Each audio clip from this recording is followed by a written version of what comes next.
Good evening. Sean, Bullfrog, Shawnee, Pepper. Bet you're wondering why I'm sending this video. What's this all about? What does Ken have up his sleeve? Why is he wearing a suit coat with sweatpants? The answer is, it's your birthday, buddy. 40 years old, and you were robbed of my warm embrace the day you turned 40.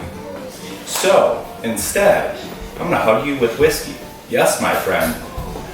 I'm about to teach you how to make Ken's world famous old fashioned whiskey. Alright, Yes. here. It's the liquor that hugs you. Alright, And I'm filming. so traditionally, the old fashioned is made with three main components. Whiskey, obviously, being the most important. Bitters, and then a sugar of some sort. So we are going to be using Demerara sugar. That's very important. It is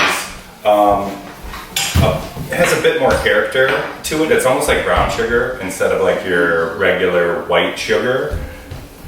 And a few other elements.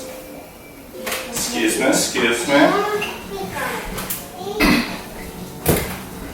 Alright. So now that we're set up, first thing you're going to do is take your bourbon. I'm actually a rye guy. I know you're a bourbon person. Rye is a little less sweet, helps cut through some of the sweetness of the other ingredients better, but let's stick to bourbon because it's your birthday. You get what you want. So first thing off, you're gonna do about 2 ounces of your favorite bourbon. Anything but Jim Beam is my recommendation. I usually do about 2.5 because I like to party. All right, and then you take your Demerara sugar. I boil that down and make simple syrup out of it. It just makes for a cleaner drink. It's not as gritty. So really what you're gonna take is your Demerara sugar and boil that. Take a half cup of this, half a cup of water, boil it down, boom, simple syrup. All right, so you're gonna do about a half ounce of that. I know that seems like a lot, but it's really not that much. I'm gonna take this top off. Easy. Easy peasy, that's right, assistant. All right, get all that in there, and then we're gonna take our bitters. Bitters really just, again, it kind of helps balance some of this out. Orange bitters, and really just about 4 to 6 dashes of that bad boy. All right, let me try to speed this up for you. Me too. All right, and then fill up a pint glass. You don't have to have a fancy pitcher like I got. A pint glass with ice, and mix this around seriously like 20, 25 times. I know that seems excessive, but water is another key element to an old fashioned. So really you want some of this ice to dilute it just a bit, and that helps round some of the flavors out and make sure that everything is properly mixed together. Yes. Get all these flavors interplaying and dancing together. All right, that should be good.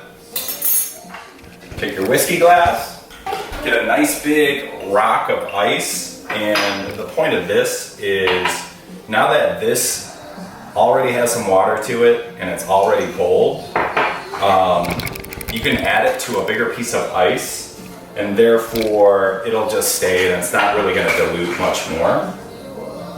Get this. Oh, you know what? I forgot one thing. Is you're going to want to take about really like a teaspoon of the juice from a Luxardo cherry. As you can see here, I got it out of the jar. That's why it looks like this. Alright, now you're going to mix all that together. And Luxardo cherries, it's actually just maraschino cherries that are marinated in a Spanish liqueur. So they're just sweeter and better. Don't use maraschino cherries. That's bush league there. All right, there you have it right here. And then I usually take the skin of any kind of citrus you do, not any kind of citrus, but usually like lemon or orange. Traditionally oranges are used.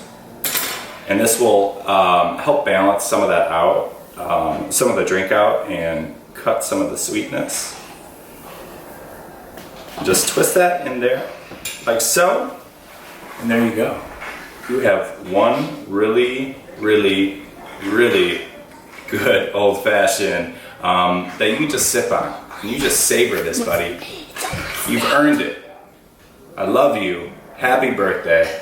Cheers to you. But